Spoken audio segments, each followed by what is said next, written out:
우리는 계속해서 그 주일날 설교를 통해서 이 복음 안에는 놀라운 것들이 감추어져 있다 하는 이 설교를 계속하죠. 그래서 신앙이 좋고 신앙이 나쁘다는 것은 여러 측면으로 이렇게 말할 수 있지만 복음 안에 있는 것들을 얼만큼 말 누리느냐, 또 복음 안에 있는 것들이 내 안에서 얼마만큼 나타나느냐, 그것 자체가 뭐냐, 신앙이 좋은 것이고, 또 신앙이 좀 좋지 않다는 것은 복음에는 그렇게 되어 있는데 전혀 이 신앙생활하면서 그런 것들을 경험하지 못한다. 이거는 믿음에 조금 문제가 있고 또 신앙생활 자체가 원활하지 못하다는 그 부분이죠. 우리가 계속해서 복음 안에 무엇이 있느냐 하는 것을 이야기하면서 복음 안에는 이 세상 기쁨과 다른 이 주님의 기쁨이 복음 안에 있다는 그 이야기죠. 그래서 이 세상 살면서 우리가 기쁨을 가지고 있죠. 육신적인 기쁨. 그 기쁨이 있는데 그 기쁨에 주님의 기쁨이 더해가지고 그 기쁨이 충만하게 된다. 그러다 보니까 이 세상 사는 사람들보다 기쁨이 넘쳐 있다. 이것이 복음 안에 있는 것이고 신앙이 좋다는 것은 이 기쁨을 누리고 사는 사람이다. 그걸 이야기했죠. 뿐만 아니고 복음 안에는 이 세상이 줄 수 없는 평화가 있다 하는 그 이야기죠. 이 세상이 얼마나 우유곡절이 심하고 이 세상이 얼마나 풍파가 많습니까? 그런데 복음 안에는 뭐냐? 그런 가시와 엉겅퀴의 그런 삶이 있는데 그 가시와 엉겅퀴가 없어지는 게 아니고 그런 가운데에서도 우리는 평화를 누리고 살게 한다는 그 이야기죠. 그래서 참 그리스도인이냐 안 그러면은 조금 이렇게 덜 성숙한 그리스도인이냐 이걸 보는 그런 기준 자체가 뭐냐? 예수님을 믿으니까 그런 평화가 내 속에서 좀 많아지는 그런 사람, 이게 이제 신앙이 좋은 거예요. 이게 신앙이 좋거든요. 또 뿐만 아니죠. 이 복음 안에는 쉼이 들어있다는 이야기죠. 쉼이란 건 안식을 이야기해요. 정말 이 복음 안에는 우리가 참 바쁘게 살아가는 이 세대 속에서도 정말 영적인 그런 안식 자체가 복음 안에 담겨져 있다 하는 그 이야기였습니다. 뿐만 아니고 이 세상에 살아가는 그런 많은 그런 은총들이 있는데 그 은총들이 복음 안에 있어서 정말 이 복음을 받아들이면 복음 안에 있는 은총들을 내가 누리면서 이 세상 사람들이 딱 보니까 뭐라고 이야기하는 거니까 니는 분명히 옛날에는 안 그랬는데 이 교회를 다니고 예수를 믿고 나니까 뭔가 이렇게 이 많은 것들이 풍성해지는 것 같다. 이걸 이제 이렇게 세상 사람들이 이렇게 이야기하는 경우가 많아요. 그게 우리가 누리는 그런 은총입니다. 지난주 또 오늘 날까지 계속하는 것은 뭐냐? 복음 안에 또 하나는 신비한 게 있는데 그게 능력이에요. 이 능력이거든요. 왜냐니까 복음을 주신 그 하나님의 능력이 무한하세요. 복음을 주신 하나님의 능력이 무한하고 우리는 뭔가 있긴 해. 그 능력이 한계가 있잖아요. 이 세상 사람들도 능력이 한계가 있죠. 그런데 신기하게 뭐냐? 우리 사람의 능력을 초월해서 하나님의 능력을 우리에게 덧입게 된다는 그 이야기죠. 이런 모든 것들이 뭐냐? 복음 안에서 누리는 그런 것들이다 하는 이 이야기죠. 문제는 이겁니다. 분명히 성경은 그래 되어 있고 이 복음을 받아들이면 이런 놀라운 현상들이 일어난다. 이렇게 이야기하는데 우리가 신앙생활하면서 어떤 사람들은 그것을 좀 누리고 있는 것 같은데 어떤 사람은 뭐냐니까 이 신앙생활에도 그 누림이 없거든요. 그래서 교회 오는 것이 좀 피곤하고 힘들고 짐으로 느껴지거든요. 이게 느려지면 교회 오는 것이 이런 누림 때문에 힘이 나거든요. 힘이 나고 기대가 되고 뭐 이랬는데 이런 것들이 전혀 없다 보니까 끌려가는 뭡니까? 이런 소처럼 이렇게 서로 힘든 그런 이 과정을 겪게 돼요. 그래서 왜 이런 현상이 일어났냐? 또 이런 경우가 있죠. 어떤 사람들은 뭐냐? 좀 풍성하게 누리는데 나는 가만히 보니까 이거는 뭡니까? 이 풍성하게 누리지 못하고 약하거든요. 약하다 보니까 세상의 그런 것 자체가 이 내 약한 누림 때문에 그게 막 압도를 당해버리는 그런 경우가 참 많아요. 그러면은 왜 어떤 사람은 풍성하게 누리고 어떤 사람은 이렇게 빈약하게 누리느냐 하는 그 문제를 먼저 언급하고 오늘 다시 능력에 대한 부분을 계속하도록 하겠습니다. 그 이유는 두 가지예요. 두 가지가 큰 주된 이유가 있습니다. 한 가지는 뭐냐니까 우리는 지속적으로 복음 안에 거해요. 여러분들이 성경을 안 본다 손치더라도 우리 교회에서만 공식적으로 뭐냐니까 제자 모임 말고 공식적인 이 복음 말씀을 전하는 것이 4시간이에요. 그리고 주일날 또 낮에는 2시간을 전하고 일하죠. 우리가 복음의 말씀을 들을 때에 한 가지 중요한 주된 것 자체가 그 복음을 믿어야 돼요.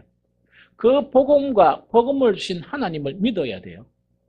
그래서 이 믿음 자체가 뭐냐? 그 복음 안에 있는 귀한 것들을 누리게 하고 못 누리게 하는 아주 결정적인 그런 요소가 된다는 그 이야기죠. 또 한 가지가 있습니다. 이건 아주 중요한 그런 부분입니다. 제가 수시로 또 설교할 때마다 한 번씩 강조하는 그런 부분이 뭐냐니까 이 복음의 말씀을 듣죠. 첫 번째 믿어야 돼요. 내 하나님을 믿기 때문에 하나님께서 말씀하신 그 말씀을 내가 믿어야 돼요. 이렇게 안 믿으면은요, 그 복음의 역사가 전혀 일어나지 않습니다. 두 번째 뭐냐니까 복음 자체를 듣고 난 이후에 뭐가 일어나야 되느냐? 회개가 일어나야 돼요. 하나는 믿음이 일어나야 되고 하나는 우리 내면 속에서 뭐가 일어나야 되느냐? 회개가 일어나야 돼요. 믿음과 회개 이 두 가지가 일어나게 되면은 비로소 복음 자체가 우리 내면에 수용이 되면서 그 복음 안에 있는 아주 귀한 진귀한 것들이 우리에게 나타나게 되는 거예요. 그 나타나는 것이 기쁨이나 평화나 쉼이나 은총이나 능력 등이 우리에게 나타나게 되는 거예요. 이걸 이야기합니다. 이거는 복음을 우리에게 주신 예수님께서 친히 말씀하셨어요. 이 두 가지를. 제일 첫 번째 말씀하신 게 뭐냐? 마태복음 4장 17절에 보면 이 말씀이에요. 이때부터 예수께서 비로소 전파하여 이르시되 회개하라 천국이 가까이 왔느니라 하시더라. 이 말씀이죠. 예수님께서 천국 복음, 즉 복음 있죠. 복음을 전하시면서 그 전제 조건이 뭐냐? 회개를 해야 된다. 회개를 해야 된다. 이 회개를 해야 된다는 이야기거든요. 그런데 이 예수님의 길을 예비한 세례 요한도 뭐냐? 첫 일성 자체가 바로 뭐냐? 회개하라. 천국이 가까웠다. 회개하라는 것이거든요. 그래서 우리가 복음을 들을 때 회개가 일어나지 않으면 어떤 일도 우리에게 나타나지 않습니다. 회개가 일어나야 돼요. 회개가 안 일어나면 어떤 일도 일어나지 않거든요. 성경에서 회개가 일어나지 않는 사람을 어떻게 부르느냐? 목이 곧다 이렇게 이야기하고 또 뭐냐? 하나님 앞에 교만하다 이렇게 이야기해요. 그래서 회개가 안 일어나면 아무리 복음 들어도 소용이 없습니다. 절대로 아무 능력이 안 나타나요. 그리고 두 번째 이제 보면은 뭐냐니까 요한복음 7장 38절 39절에 또 뭐라고 말씀하시느냐? 나를 믿는 자는 성경의 이름과 같이 그 배에서 생수의 강이 흘러나오리라 하시니 이는 그를 믿는 자들이 받을 성령을 가리켜 말씀하신 것이다. 이야기다. 그죠? 두 번째 믿음의 요소예요. 여기서 나를 믿는다는 것은 예수님이 뭐냐니까 나와 뭐를 믿는단 말입니까? 예수님을 믿는다 그러면 예수님이 하신 말씀도 믿어야 되죠. 그런데 오늘날 이상한 그리스도인들이 많아요. 어떤 그리스도인들이 많으냐? 나는 예수님은 믿어요. 그런데 성경은 믿지 못하는 거예요. 나는 예수님은 믿어요. 막 이렇게 고백도 하고 막 이래 하는 거예요. 그러나 예수님의 말씀인 그런 성경에 대해서는 뭡니까? 그것을 받아들이지 않아요. 그거는 믿음이 아니죠. 그거는 믿음이 아니고 그거는 믿음이 아니죠. 왜냐니까 예수님을 믿으면 예수님 주신 그런 복음을 믿어야 되죠. 하나님을 믿으면 하나님의 말씀도 믿어야 되죠. 그걸 이야기하거든요. 그러면은 이 믿음의 역사가 일어나면은 뭐냐? 신기한 게 일어나는데 그 내면 속에서 뭐 어떤 일이 일어나고요? 생수의 강이 흘러나온다 이야기거든요. 그럼 이거는 뭐냐니까 이 복음을 믿고 그다음에 복음을 믿고 난 다음에 이 회개로 받아들이게 되면 어떤 현상이 일어났냐? 내 내면 속에는 그것을 받아들이지 않을 때는 안 나타났는데 받아들이고 나니까 이상한 현상이 일어나는데 그 현상을 어떻게 표현하느냐? 생수의 강 자체가 내 내면 속에서 흘러넘친다는 이야기거든요. 그 생수의 강이 흘러넘치는 그 안에 기쁨과 평화가 쉼과 은총과 또한 능력 이런 것들이 나타나는 거예요. 그걸 지금 이야기하는 거예요. 그래서 정말 가장 중요한 거는 이 두 가지다. 하나는 복음을 전할 때 그 말씀을 믿어야 되고 한 가지는 뭐냐? 그 복음의 말씀 앞에 내한테 회개가 일어나야 한다. 그 자체를 이야기합니다. 못 믿으면요 절대로 회개 안 일어나요. 못 믿으면요 아무래도 뭡니까? 복음을 못 받아들여요. 우리가 흔히 착각하는 것 중에 하나가 뭐냐? 복음을 듣는 것과 복음을 받아들이는 것하고 그걸 갖다가 동일시하는 사람이 있어요. 오늘날 많은 그리스도인들이 좀 능력이 없어요. 무기력해요. 왜 무기력한다 하니까 이 사탄의 그런 속임수에 넘어가 버렸어요. 어떻게 넘어갔냐니까 이 사람들이 예수님을 믿고 내가 복음 안에 있다는 것을 뭐냐? 나는 주일날마다 가서 설교를 듣는다. 그것 자체가 복음 안에 있는 걸로 생각해요. 그건 사탄의 속임수예요. 사탄의 속임수예요. 첫날 만날 들어도 그 복음을 내가 믿음으로 안 받아들이면 아무 소용이 없습니다. 그 복음을 말만 믿는다 하는 것은 예수님께서 산산수훈에서 말씀하신 것이 어떤 부분이냐? 주여 주여 하는 자와 같아요. 주여 주여 하는 자는요 천국에 들어갈 능력 없습니다. 제가 분명하게 이야기할게요. 입술로만 주여 주여 하고 복음을 내가 받아들이지 못하는 자에게는 절대로 천국에 못 들어갑니다. 그런 능력이 안 생깁니다. 여러분들이 만약에 속고 있다면 그 속음에서 탈피를 해야 돼요. 설교를 듣는 것하고 이 말씀 자체를 내한테 받아들이는 거, 이거는 차이가 안 나요. 입술로 주여 주여 하는 것하고 주님을 내 마음에 영접하는 것은 별개의 문제예요. 그래서 우리는 들으면서 뭐냐? 예수님을 마음에 영접해야 되고 하나님의 말씀을 들으면서 오늘 잘 들었습니다. 잘 들었다. 그것 자체가 아니고 그 말씀 자체가 나에게 회개를 일으키고 그 말씀 자체가 내 마음에 새겨져야 되고 그 복음이 내가 받아들여져야 돼요. 그러면 구원의 증거로 뭐가 보이느냐? 없었던 것이 내한테 나타나는 거예요. 그러면 복음을 내 마음에 받아들였다. 내가 복음을 수행했다 하는 그 증거가 뭐냐? 복음 안에 있는 기쁨을 내가 경험하는 거고 복음 안에 있는 평화를 내가 경험하는 거고 복음 안에 있는 힘과 은총과 능력들을 내가 경험하는 거예요. 이건 유기적인 관계가 있어요. 어떤 것은 기쁨은 있고 능력이 없다. 그게 아니고 기쁨이 경험하면서도 능력이 생겨요. 사실은 그렇거든요. 뿐만 아니고 평화가 나타나면서도 힘은 생기고 끊임없는 하나님의 은총이 나에게 나타나고 나를 변화시킨다는 그 이야기예요. 이게 복음의 능력이에요. 이게 복음의 능력이고 바울이 이야기한 우리가 이 보배를 질그릇과 같은 나에게 가졌다.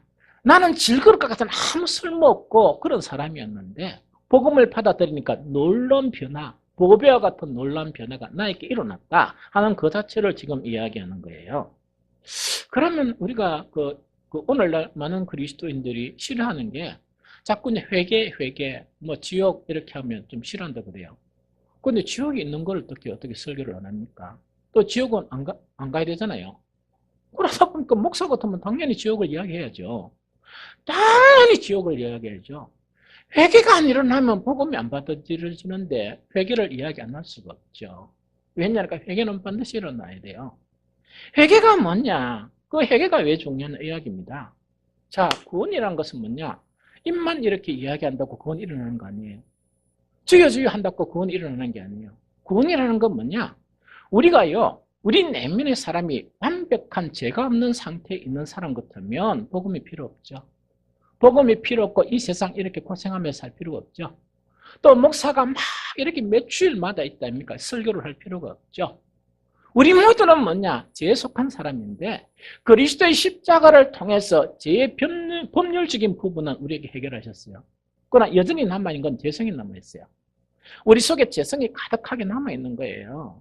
그 죄성 자체를 이야기하면 이런 거겠죠. 우리 마음에 시기가 있고 우리 마음에 미움이 있고 우리 마음에 질투가 있고 우리 마음에 음욕이 있고 우리 마음에 기만이 있고 우리 마음에 지배욕이 있고 우리 마음에 거짓이 있고 우리 마음에 헛새 등 자체가 우리 속에 있는 거예요.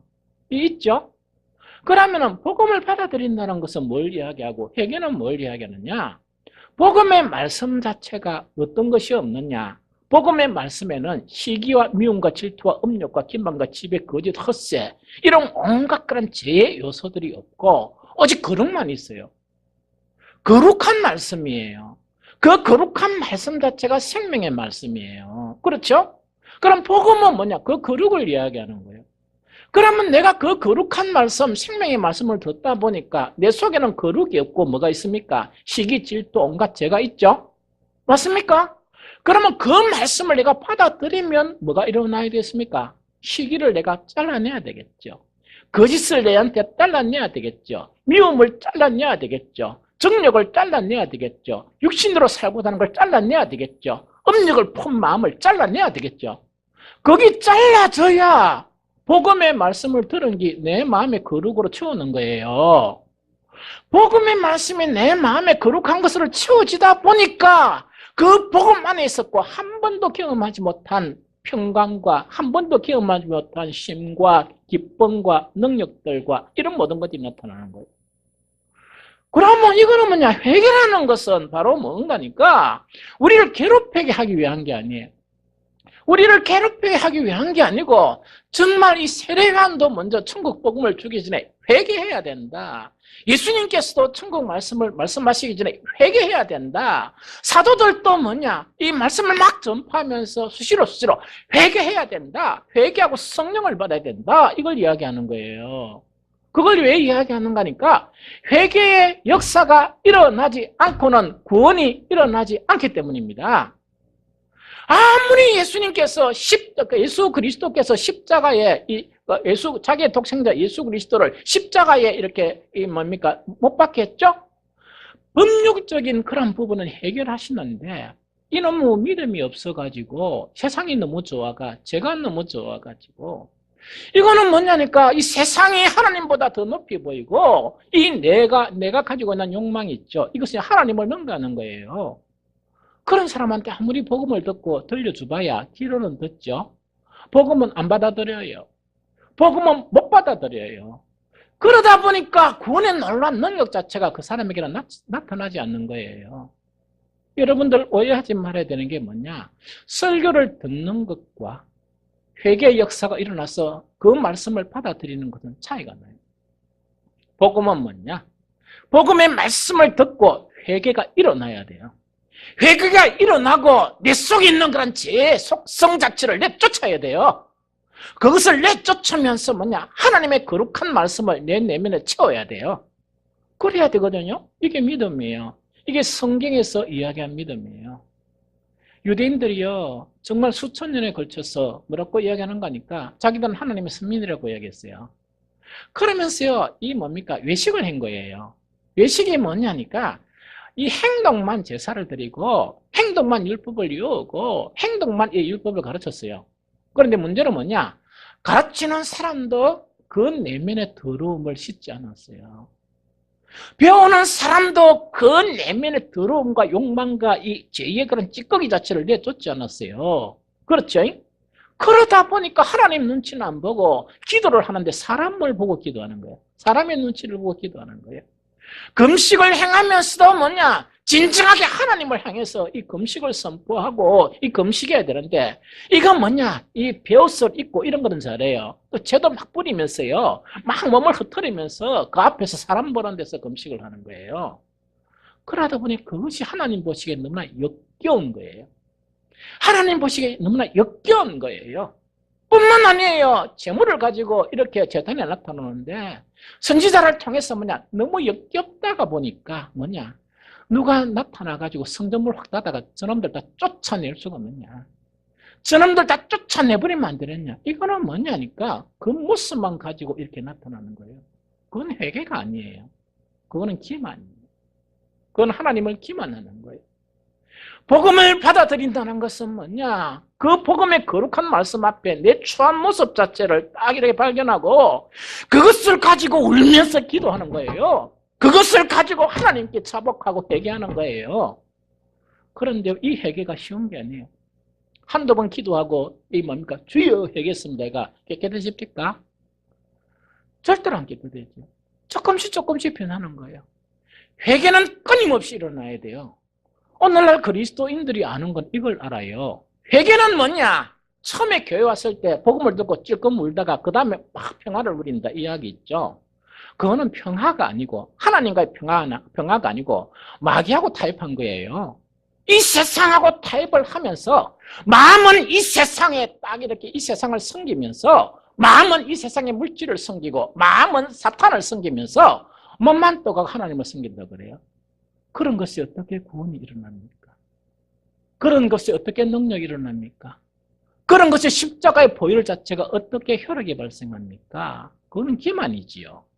그건 성경에 그렇게 됐다고 이야기는 전혀 없어요. 그런데 오늘날 신앙 자체가 어떤 신앙인가 하니까 대부분 앞에 이야기한 거 있죠. 유대인들이 신앙생활한 그 정도에서 그 한 반만 하면은 구원이다 이렇게 생각하는 거예요. 설교를 듣기만 하면 되고 큐티를 하기만 하면 되고 이야기해요. 젊은이들 큐티 교육시키면요, 이 훈련시키면 가장 힘들어하는 게 뭐냐? 말씀 묵상 그러다 해요. 목사 뺨치게 합니다. 그런데 빵인 건 뭔 줄 압니까? 적용을 못하는 거예요. 아무 실데 없어요. 아무 실데 없어요. 이거는 뭐냐? 말은 너무나 잘하는 거예요. 언변 이래가지고 막 해석하고 잘하는 거예요. 아무 실데 없어요. 한 말씀이라도 자기를 변화시켜야 되죠. 한 말씀이라도 자기 속에 들어오려고 그러면 자기 속에 있는 더러운 것을 내쫓아야 말씀이 들어오죠. 그런데 이걸 안 하면서 뭐냐니까 큐티 백날 해보세요. 됩니까? 그러다가 세상 살다가 좀 힘든 일이 벌어지고 딱 벌어지죠. 뭐라 하는 거야? 또 큐티 해야죠. 이랍니다. 듣기 싫어 죽겠어요. 듣기 싫어 죽겠어요. 해도 뻔한 거. 해도 뻔한 짓 왜 하느냐. 그래가 또 살다가 조금 그거 하면 뭐 별로 안 좋은 일이 생기면 기도해야지요. 성경 좀 봐야지요. 이렇게 이야기합니다. 백날 봐보면 뭐하고 백날 기도하면 뭐합니까? 더럽혀지는 심령에 어떻게 그 심령이 어떻게 우리의 기도가 하나님 앞에 상대되며 더럽혀져 있는 그 심령 자체가 회개가 안 일어나는데 말씀 보면 뭐하고 읽으면 뭐하고 백날 이하면 뭐합니까? 어떤 사람은 이렇게 이야기해요. 나는 10도겠고 뭐 5도겠고 뭐 50도겠고 100도겠고 백날 해보세요 되는 거. 그것도 하는 거는 중요하지만 그것만 하면 안 된다는 이야기입니다. 만약 설경 1동을 했다 그러면 한 109절 정도가 내가 내 속에서 회개가 일어나가지고 그 말씀이 내 속에 역사해야 되죠. 내 심령을 뜯어 고치고 내 심령을 치료해야 되죠. 그런데 뭐냐? 마음에는 죄를 사랑하는 거예요. 마음은 악을 사랑하고 마음은 마귀를 사랑하는 거예요. 그런 마음과 하나님께 와서 예배를 드린다. 설교를 듣는다. 백날 해보세요. 그게 뭐 어떤 능력이 나타나는가? 나타나지가 않아요. 복음이 우리 속에 역사하는 것 중에 가장 중요한 건 회개예요. 복음이 우리 속에 역사하기 위해서 이 말씀은 하나님의 말씀이다 믿는 거예요. 그 하나님은 천지를 지으신 위대한 하나님이시다 하는 그거를 믿는 거예요. 이렇게 해야 역사가 일어나요. 이렇게 해야 변화가 일어나요. 이렇게 안 하면 안 돼요. 자, 보세요. 조금 듣기 좀 힘든 거지만 들으세요. 왜냐? 예수님이 친히 말씀하셨으니까. 만약에 복음 앞에서 회개가 일어나지 않는다. 만약에 복음 앞에서 회개가 없이 계속 나간다 하면은 어떤 일이 벌어지는가? 두 가지만 이야기할게요. 두 가지요. 한 가지는 뭐냐? 마태복음 11장 20절, 24절에서는 뭐냐니까 예수님께서 정말 자기의 그런 본 동네 있죠. 이 가버나움 동네에 정말 사랑이 되다 보니까 많은 이적과 기적을 행한 거예요. 그 동네 안에는, 그 지역 안에는 고라신이 있고 또한 베세다가 있었어요. 그럼 특히 이 두 지역에는 하나님이 정말 주님이 사랑하셔서 많은 기적을 보인 거예요. 그런데 어떤 일이 일어나느냐? 기적을 보일 때마다 사람들이 까무러쳐요. 얼마나 이래가 있답니까? 이렇게 까무러쳐 버려요. 끝이에요. 어머나 가르치고 그 놀라운 기적 앞에 뭡니까? 까무러치는 거는 잘하는데 예수님의 말씀 앞에 천국 복음 앞에는 한 말씀도 그 내면에 안 들어가는 거예요. 안 들어가는 거예요. 즉 회개가 일어나지 않는 거예요. 그러다 보니까 뭡니까? 고라신과 벳세다 이 지역 자체가 가버나움이에요. 예수님께서 뭐라고 말씀하셨냐? 가버나움아, 네가 하늘에까지 높아지겠느냐? 음부에까지 낮아지리라. 내게 행한 모든 권능을 소돔에서 행하였더라면 그 성이 오늘까지 있었으리라.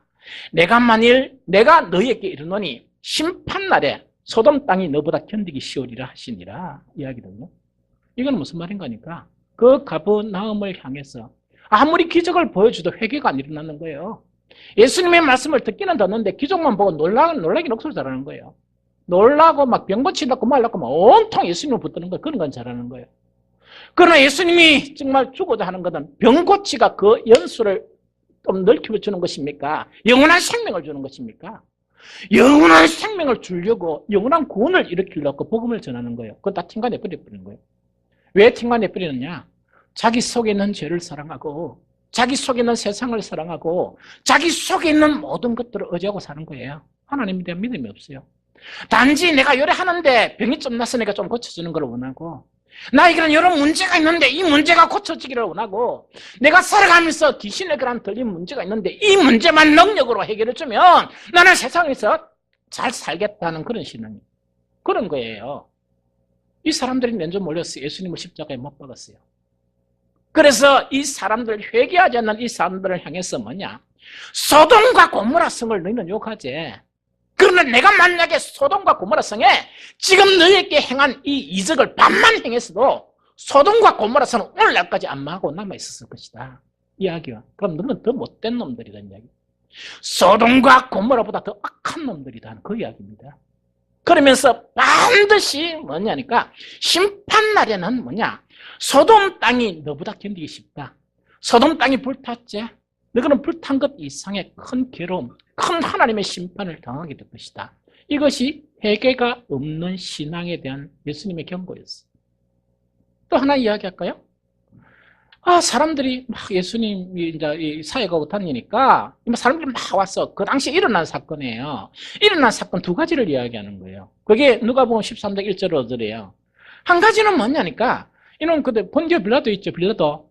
빌라도가 제사를 드리는데 누구를, 갈릴리 사람들을 갖다가 딱 제물로 바쳐본 거예요. 제물로 바쳐, 주님, 이런 악독한 빌라도가 제물로 사람들을, 갈릴리 사람들 잡아가 바쳤습니다. 이야기입니다. 한 가지는 뭐냐, 그 실로암 그 연못 있죠, 알죠? 그 연못에 망대가 있었는데 망대가 뭡니까? 무너져가지고 몇 명 죽었습니까? 18명이 죽어본 거예요. 딱 죽고 이런 이야기를 하면서 예수님한테 뭐라고 이야기하는 거 아니까 이렇게 이야기합니다. 예수님, 우리는 살아있고 그 사람들은 죽어봤어요. 제물로 들어가 버리고 망대가 무너져 18명 죽었는데, 우리가 아무리 생각해도 그 사람들은 우리보다 죄가 참 많죠. 그 사람들이 죄 때문에 죽었죠? 이렇게 이야기하니까 예수님이 뭐냐니까, 그건 그런 게 아니다. 그 이야기입니다. 그건 그런 게 아니고 너희가 만일 회개하지 않으면 너희들도 다 이와 같이 망하게 된다. 너희들도 회개하지 않으면, 내가 복음을 전하는데 이 회개의 반응이 일어나지 않고 복음을 받아들이지 않으면 너희도 이와 같이 망하게 된다. 이것이 예수님이 가르쳐 주신 그런 말씀이에요. 회개는 너무 중요해요. 여러분들요, 매 주일마다 여러분들이 예배 참석할 때마다 성경 말씀을 가지고 설교를 해요. 그럼 설교를 하면 성경 말씀은 바로 뭐냐? 우리가 회복되어야 될 그런 사람에 대해서 이야기하는 거예요. 구원받은 하나님의 아들들은 어떤 생각을 가지고 어떤 삶을 살고 어떤 의식체계에서 살아가는가, 그거 지금 이야기하는 거예요. 하나님의 아들들은 무엇을 사랑해야 되고 하나님의 아이들은 무엇을 싫어해야 되고, 그걸 가르치는 거예요. 이 말씀하고 내하고 안 맞으면 거기 회개해야 될 내용이에요. 그 말씀이 안 맞으면 뭐냐, 이건 엉당 설교에 있는 말씀이고 이거는 뭐 누가 좀 들었으면 좋겠네, 이게 아니고 내가 들어야 될 말씀. 내가 듣고 그 말씀이 내한테 없으면 뭐냐, 그거 자체를 없는 것을 하나님께 회개해야 되고, 정말 그거 반대되는 현상이 있으면 그걸 갖다가 막 이렇게 기도하고 회개해야 돼요. 이것 자체가 회개예요. 회개는요, 정말 기도할 때 어떤 의식 절차에 따라서 먼저 회개를 딱 해야 되고 눈물을 흘려야 되고, 그리고 기도해야 응답이 딱 하더라. 그게 회개가 아니고요. 물론 그럴 때도 뭐냐, 생각나면 회개를 해야죠. 진정한 회개는 복음 앞에서 내 자신을 비추어 보면서, 복음하고 내하고 이질된 그런 부분이 하나님이요, 가슴을 치면서 내가 왜 이런 인간입니까? 내가 교회를 얼마나 오래 다녔는데 이런 인간밖에 안 되고, 내가 얼마나 오랫동안 신앙생활을 했는데 이런 말씀 자체 하나 내 속에서 일어나지 않습니까? 그거 회개하라는 이야기예요. 그러면서 정말 복음을 받아들이지 못하는 악의 그런 여러 가지 내 내면에 조사려고 있는 악이나 정말 이 세상을 사랑하는 그런 사랑의 요소를 끊어내버리라는 이야기예요. 그게 회개예요. 그러면서 복음의 말씀을 내 안에 받아들이라는 이야기예요. 예수님을 영접하듯이 그 말씀을 영접하라 하는 그런 이야기예요. 이것을 하다 보면 뭐냐, 내가 하나님을 믿은 만큼, 복음을 믿은 만큼, 내가 회개하고 복음을 받아들이는 만큼 내 내면 속에 처음에는 미세하게 나타나요. 미세한 기쁨이 나타나고 미세한 평강과 미세한 심과 은총과 미세한 그런 능력이 나타나요. 그렇죠? 그러다 보면 이것이 계속 거듭거듭 하다 보면 나중에는 능력이 나타나요. 능력이 나타납니다. 여러분들요? 제가 이래가지고 기도회나 여러 가지 제자훈련 개강했잖아요. 어제 하나 놀란 거는 뭐냐니까 첫날이라서 좀 이렇게 뭔가 대충대충 일할 줄 알았어요. 그래서 오늘 할 것도 많고 일찍 끝나면 내가 잔뜩 내 계획을 가지고 있어요. 이렇게 말씀도 또 준비하고 묵상 이랬는데 첫날부터 너무 뜨거운 거예요. 1분 딱 들어갔는데 1분 가지고 시간을 한 20, 30분 걸린 것 같아요. 그러다 보면 나중에는 조금 이제 빨리빨리 했는데도 이렇게 이제 늦게 끝났거든요. 그 제사훈련도 토요일 날 하고 또 주일 날 하다 보니까 이 시간을 조금 바꿔야 되겠다 하는 거. 그건 뭐냐. 금요일 날 너무 늦게 마치니까 목사도 사람이다 보니까 조금 이제 벅찬 거예요, 사실은. 그래서 이제 금요 기도도 조금 일찍 시작하면 좀 일찍 마치고 이런 생각을 했어요. 그런데 이거 하면서 이건 떼어보자. 아이가 뭘 생각했는 거니까. 처음에 주일날 제사훈련할 때 여러분들 알죠? 주일날 찬양 예배를 억수로 축소식 있죠? 왜 축소식 가니까? 할렐루야. 우리가 제자훈련을 하다니. 제가 너무 기뻐가지고. 할렐루야. 우리가 제자훈련을 하다니. 그러면 주일날은 뭐냐? 찬양 예배는 축소 좀 시키고 청년들이 곧이어서 이 제자훈련을 하는데 무리 한 2시간 가까이, 그죠? 2시간 이상 제자훈련을 하는데 우와, 이 할렐루야다 이랬습니다. 그래서 그래도 제자훈련 그래도 좀 했잖아요. 하고 난 다음에 제가 욕심이 생긴 거예요. 뭐 생기는 하니까 요번에 성부수를 하나 살짝 떼어보자. 그게 뭐냐니까 찬양 예배도 그대로 드리고 제자 훈련도 그대로 하고 딱 하다가 내가 파악을 딱 해보니까 아직까지는 아니다 하는 판단이 들었어요. 그래서 한 가지 목적, 금요일날 예배만 하고 나머지는 주일날은 그냥 하는데 그냥 그 시간 안 했어. 원래는 1시 45분 했는데 내가 사실 살짝 바꿨어요. 원래는 그 각 기관한테 내가 1시 반에 우리가 짧게 하자 해가 아무도 모르게 살 바꿔가 우리 지금 몇 시합니까? 하고 내 할 짓 다 하고 있거든요. 다 하고 있거든요. 이것만으로 성공이다 이래가지고 4시에 시작되니까 이래 예배를 드리면 되겠다 이야기예요. 여러분들 신령과 진정의 예배, 하나님께 기도하는 거, 모든 우리가 영적인 일을 하는 것은 능력이 있어야 돼요. 하나님 주신 능력이 아니면 못합니다. 하나님 주신 능력이 있어야 그게 가능하죠. 전도요? 아무런 그 방법이나 별 소용이 없어요. 방법이나 도구나 우리 퍼펙트합니다. 단지 뭐냐? 능력이 안 실리는 거예요. 능력이 안 실리는 거예요. 능력만 받으면 뭐든지 할 수 있어요. 그 이야기거든요. 그래서 뭐냐니까 우리가 복음서 안에 뭐냐 능력이 있어요. 우리 육신적인 힘으로 뭔가를 하려고 해도 안 돼요. 무능해서 그래요. 성령의 놀라운 권능, 하나님의 권능으로만 영적인 일을 할 수 있어요. 왜냐니까 우리의 대적인 사탄은 우리보다 능력이 함이 없거든요. 그래서 이제 그런 부분이거든요. 그래서 잠깐 어떻든지 뭐냐니까 정말 우리에게는 복음을 받아들이는데 아주 2가지 필수적인 조건. 이것은 하나님의 말씀입니다. 이거는 딴 게 아니고 우리를 괴롭히는 게 아니고 우리를 구원하시려는 하나님의 말씀이다. 이래 받아들여야 돼요. 또 뭐냐? 그 복음 앞에서 우리는 뭐가 일어나야 되느냐? 회개의 역사가 일어나야 돼요. 옛날 우리나라 교회가 이렇게 교회가 형성될 때는 뭐냐? 예배 때마다 회개의 역사가 일어났대요. 예배 마치고 날 때마다 막 기도하면서 울면서 기도하고 회개의 역사가 일어났대요. 그때는 신학도 지금보다 더 못했고요. 모든 부분이 열악했습니다. 그런데 왜 이렇게 능력이 생기느냐? 회개가 일어나니까 복음이 수용이 되고 그 복음 안에 있는 온갖 능력들이나 온갖 풍성한 것들을 누리다 보니까 능력이 나타나는 거예요. 그걸 지금 이야기하는 거예요. 우리가 지난주 설교 시간에 능력받은 4사람을 이야기했어요. 왜 4사람을 이야기했는가 하니까 보통 능력이라니까 하나님 우리에게 주시는 능력 자체는 교회 안에서만 능력을 누리는 것이라 이렇게 오해하는 거예요.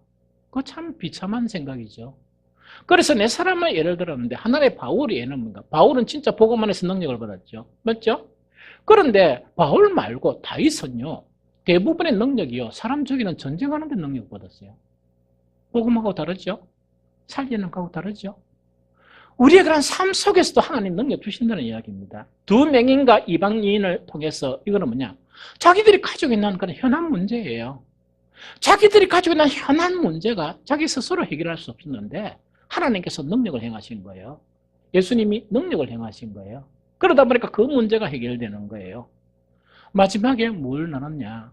우리의 삶의 문제 속에서 우리를 고통하게 하는 거죠. 우리의 삶의 문제 속에서 우리를 고통하게 하는 그 고통의 문제도 너희 하나님은 해결해 주신다 하는 그것을 쭉 나눈 거예요. 그게 이제 지난주에 나눈 거예요. 그래서 오늘은 뭐냐? 능력을 계속 이야기하는데 그 어떤 능력을 이야기하는가? 간단한 거예요. 성경에는 뭐가 감춰져 있는 거니까 그 보아와 같은 약속들이 많이 감춰져 있어요. 내가 너에게 이렇게 해줄게, 이렇게 해줄게, 이렇게 해줄게. 그 약속들이 구약부터 신약까지 엄청나게 많아요. 문제는 뭐냐? 신앙생활에도 그 약속대로 내한테 하나도 안 이루어진다는 이야기입니다. 무능해서 그래요. 아니, 약속도 있는데 한 몇 가지라도 그래도 얻어야 되잖아요. 하나님이 약속했다면 몇 가지로 딱 받아야 되잖아요. 이래야 되는데 신앙생활은 뭐 뒷돈을 열심히 했는데 이게 뭐냐? 하나도 못 누리고 힘들다. 안 되죠. 그렇죠? 그래서 그 뭐냐? 하나님이 약속하신 약속의 말씀이 있죠. 이 말씀 자체가 우리 속에 어떻게 역사하느냐? 내 삶 속에 그런 하나님의 약속한 것이 어떻게 현실로 이루어지는 그런 능력이 나타나느냐? 그걸 지금 우리가 알아야 돼요. 그걸 못 누리면 얼마나 불쌍합니까? 그걸 못 누리면 얼마나 가난합니까? 그렇죠? 그걸 이야기하는 거예요. 첫 번째 조건에서 뭐냐? 능력은 누가 주시느냐? 이거 알아야 돼요. 능력은 누가 주십니까? 성령께서 우리에게 능력을 주세요. 성령께서 능력을 주시는데 성령께서 능력을 주실 때마다 성경의 표현은 뭐냐? 성령 충만함이라는 이야기. 이거는 성령께서 강하게 우리를 지배하고 있을 때 거기에서 뭐가 나타난다? 이게 뭡니까? 이 능력이 나타난다. 그 이야기입니다. 그런데 성령의 지배 자체, 이 성령의 지배죠. 성령이 우리에게 역사하고 강하게 나타나죠. 그런 능력이 나타나는데 이거는 우리가 어떨 때 나타납니까? 여러 가지 요소가 있어요. 여러 가지 요소가 있는데 오늘 한 가지만 이야기하면 우리가 다 믿죠? 하나님을? 믿죠? 저도 하나님을 믿고 여러분도 믿고 다윗도 믿고 바울도 믿죠? 그런데 놀라운 능력을 체험한 사람들의 믿음하고 우리 믿음하고는 조금 차이가 나요. 믿기는 믿는데 조금 차이가 나요. 그런데 놀랍게 능력을 이렇게 체험한 사람들의 믿음은 뭐냐? 전적인 믿음이에요. 오로지의 믿음이에요. 그러면 보통 능력을 받지 못하는 사람은 어떤 믿음이냐?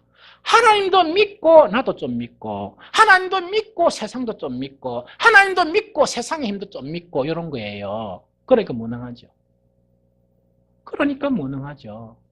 그런데 성령이 강하게 역사해서 우리에게 능력을 베푸는 그 상황을 보면요. 오로지 믿을 때 뭐냐? 그 능력 자체가 나타나는 거예요.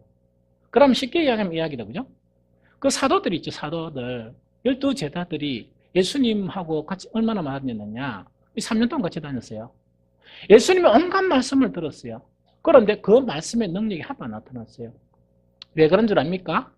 그 사도들은 예수님 믿었어요. 얼마만큼 믿었냐?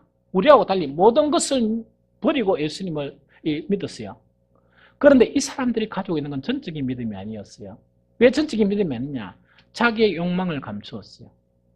또 자기의 의도를 딱 감추고 있었어요. 그 다음에 또 정말 뭐냐? 이 사람들 속에 주님이 이렇게 1등이 돼야 되는데 지가 1등이 하면 돼 몰랐고 막 이런 게 감추고 있었어요. 예수님 그건 모르겠어요.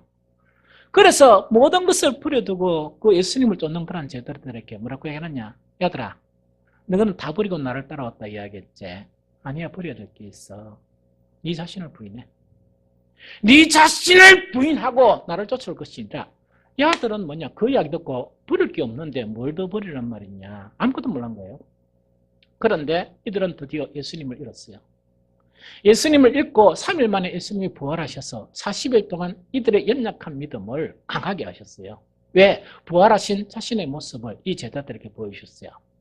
그러고 난 다음에 다시금 다짐하고 난 다음에 빠이빠이 하면서 성천하셨어요. 이 제자들에게 완전히 이제 그 혼란이 이제 끝이 나는 거예요. 어떻게 혼란이 끝이 났느냐? 이 제자들이 옛날에 그런 믿음 자체는 전적인 믿음이 아니었어요. 전적인 믿음이 아니었고 어떤 믿음이었냐? 예수님을 믿기는 믿는데 필요할 때 예수님 이거 없어요 저거 없어요 하면서 계속 예수님한테 머쓱해요. 왜 머쓱하니까 전적인 믿음이 아니라는 이야기거든요. 금방 500리의 기술을 보여줬는데 그 바리새인들의 누룩을 주의하라 이러니까 또 떡 생각하고 있는 거예요. 아이 꼴통들 아닙니까? 예수님 4년 동안 한 건 돌 깨는 일이었어요. 돌 제가 설교한 이름은 스톤헤드. 돌로 가득 찬 물이 있다 이거죠. 이거 깨는 거였어요. 무지. 이거였어요. 예수님을 읽고 난 이후에 이들은 자세가 바뀌었어요. 왜? 예수님한테 푸념할 수도 없고 이게 뭐니까 예수님한테 아무것도 이야기할 수 없죠. 이들이 마가의 다락방에서 한 것이 뭐냐? 전부 다 마음을 같이 해가 120명이 마음을 딱 같이 해가 오로지 기도에 힘쓰더라. 오로지 기도에 힘쓰더라. 이거는 뭐냐? 하나님 외에 하나님을 믿는 믿음 외에 아무것도 없다는 이야기입니다. 100%의 믿음이에요. 이러다 보니까 갑자기 놀라운 일이 벌어졌어요. 성령의 강한 역사가 나타나는 거예요. 이게 성령 충만이에요. 이러다 보니까 어떤 역사가 일어났냐? 예수님 말씀한 것처럼 뭐냐? 뭐 내가 뭐 이렇게 설교하니까 아멘 아멘 막 이런 말씀 뭐 이러죠. 그런데 예수님 하신 이야기가 딱 코웃음을 치면서 뭐냐니까 그래 성령이 오셔야 내가 나한테 이야기한 말이 그때 생각날 것이다. 성령이 오셔야 내가 전한 모든 말씀이 그것이 여러분들을 지배하게 될 것이다. 말씀을 온전히 받아들인 성령을 통해서 이걸 이야기하는 거예요. 구약을 통해서 한 실제 잠깐 이 이야기 소개를 하고 그렇게 이게 이제 전적인 신앙이에요. 다음에 이야기하고요. 구약에 잠깐 이야기하면 이야기입니다. 구약에 보면요, 이 고라 자손 있죠? 고라 자손은 어디에 등장합니까? 이 고라 자손이 성경을 지은 저자가 된 거예요. 그들이 지은 시 자체가 많은 사람들의 감동을 불어일으키는 처음에는 저는 뭐냐니까 이 고라 자손의 시를 보면서 이게 뭐냐 다윗의 시인 줄 알았어요. 근데 나중에 보니까 고라 자손이에요. 이 고라라는 거 있다니까 자기 할아버지. 이 고라라는 할아버지는 어떤 사람입니까? 모세를 대적하다가 그 무리와 함께 그 250인가 무리가 함께 땅이 갈라지고 파묻힌 사람이에요. 이거는 뭡니까? 하나님 앞에 대형무독한 이거는 뭡니까? 죄인이에요. 그런데 그때요 하나님이 고라는 죽여버렸지만 그 고라 자손을 살려준 거예요. 이 고라 자손을 살려준 거예요. 이 고라 자손을 살려주면서 이 고라 자손은 주님을 위해서 문직이나 창고직이나 찬양대 이러면서 정말 하나님을 섬긴 거예요. 그 고라 자손 중에서 자기가 시를 지은 거예요. 시를 딱 지었는데 자기는 뭐 이것이 잘 모르겠지만 이 시를 지었는데 얼마나 강한 능력이 나타나서 정말 그 후손이 정말 대형무도한 후손인데 뭐란 말입니까? 그 후손의 시 자체가 하나님의 놀라운 능력으로 성령의 놀라운 감동으로 사람의 시가 아닌 영의 시가 되어버린 거예요. 그래서 시편에 뭡니까? 이것이 딱 이름을 이렇게 하게 되는 거예요. 이게 얼마나 대단하냐. 성경에 숱한 인물들이 있어요. 그러나 성경 속에 성경의 저자로 이름에 등극한 사람은 40여명밖에 안 돼요. 전 역사를 통해서. 이게 얼마나 하나님의 능력이에요. 그런데 이 고라 자손은 어떻게 이렇게 능력 있는 사람이 되느냐 이야기입니다. 우리는 이러죠. 기도도 내가 결단하면 기도가 되고 신령과 진정예배 목사님이 계속 이야기하니까 뭔가 그래도 좀 배워야 되지 내가. 이렇게 하면 되는 줄로 생각하죠. 내가 하나님께 찾으면 내만 열심히 딱 해가면 찬양하면 되는 줄로 알죠. 고라서는 그래 생각 안 했어요. 물론 이 고라서는 이 시를 지을 때는 성전을 잃어버렸어요. 그런데 우리가 너무나 쉽게 생각한 있다 그죠? 하나님께 감사하고 하나님의 재단으로 나아가고 하나님께 예배드리고 하는 그것 자체를 어떻게 표현하느냐 이렇게 표현해요. 세 번역에 보면 10편 43편이에요. 주님의 빛과 주님의 진리를 나에게 보내주시어 나의 길잡이가 되게 하시고. 이게 목사의 기도 안에 목사를 위해서 기도하는 이 기도 안에 내가 몇 번 소개했죠. 이게 제가 간절히 하나님께 기도하는 거예요. 하나님이여, 내가 우리 이 영혼들, 여러분들 한 명 한 명은 여러분들 어떻게 생각하는지 모르겠지만 저한테 여러분들은 천하보다 귀한 하나님의 사람들이에요. 천하보다 귀한 하나님의 사람들이에요. 여러분들 한 사람도 저는 잃을 수가 없어요. 여러분들 한 사람에 대해서도 소홀히 할 수가 없습니다. 그러다 보니까 여러분들을 생각하다 보니까 뭐냐, 이 적은 인원이라고 이야기하지만 하나님이요, 나에게는 너무나 대단한 인원입니다. 왜? 하나님 앞에, 내 앞에 이 한 사람 한 사람은 천하보다 귀한 하나님의 사람들이기 때문에 그렇다는 이야기죠. 내가 이 영혼들을 어떻게 이끌어 나가겠습니까? 내가 이 영혼들을 어떻게 이끌어 나가겠습니까? 그래서 하나님의 진리와 빛을 나에게 보내주셔서 나의 길잡이가 되게 해주십시오. 내 생각이나 내 판단대로 이들을 이끌지 말게 하시고 이들에게 전하는 말씀이 내 생각과 내 판단에 의해서 전하지 말게 해주십시오. 오로지 진리의 말씀, 복음의 말씀만 전하는 이 이야기입니다. 고라 이 조선의 이 시 자체는 어떤 내용인가니까 저는 거창하게 이래야겠죠. 그런데 고라 조선은 뭐냐, 주님의 빛과 주님의 진리를 나에게 보내주셔서 나의 길잡이가 되게 해주십시오. 이렇게 이야기합니다. 그 뒤에 말하는 것이 정말 충격적인 이야기예요. 그게 뭐냐니까, 정말 하나님 그렇게 해주시면 나는 주님의 거룩한 산, 주님의 정말 그 장막으로 나를 데려가게 해주십시오. 이 고백이에요. 우리는 내 마음만 보면 교회 오는 것 같죠. 우리는 내 마음만 보면 예배절에 참석하는 것 같죠.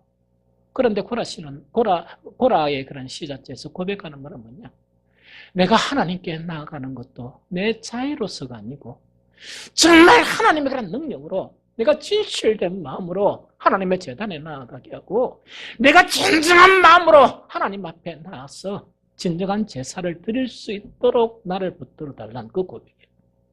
그 고백이에요. 그러면서 뭐냐, 장막으로 나를 데려가십시오. 하나님 그때에 나는 하나님의 제단으로 나아가렵니다. 나를 크게 기쁘게 하시는 하나님께 나아가렵니다. 그때에 나는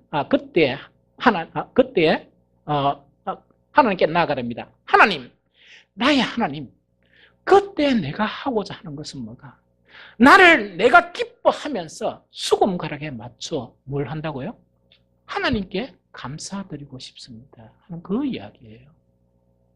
우리는요, 하나님께 감사가 봉투에 돈만 넣어가 드리면 감사인 줄 알죠. 그러면 그것이 하나님을 기쁘게 하는 건 줄 알죠. 물론 고라 후손도 그것을 할 수가 있었죠. 감사하는 것조차 내가 드려지는 그런 마음이나 하나님께서 그 빛과 진리를 나에게 보내주셔서 내가 진정한 마음으로 하나님께 감사하는 것조차 하나님께 의뢰하는 절대적인 그런 신앙이에요. 이런 신앙을 갖다 보니까 그가 쓴 시 자체가 뭐냐니까 사람의 시가 아닌 정말 영의 시가 된 거예요. 그러면서 영인 하나님의 말씀에 이 고라 자손의 시가 이렇게 탁 들어간 거예요. 이 믿음이 절대적인 믿음이라고. 내가 하나님을 믿는데 딴 불순적인 아무것도 거기 안 들어가는 거예요. 하나님만을 완전히 믿는 거예요. 100% 하나님을 믿지 돈이나 이 세상의 권세나 나의 그런 경험이나 그 모든 것을 부인하고 온전히 하나님을 믿는 거예요.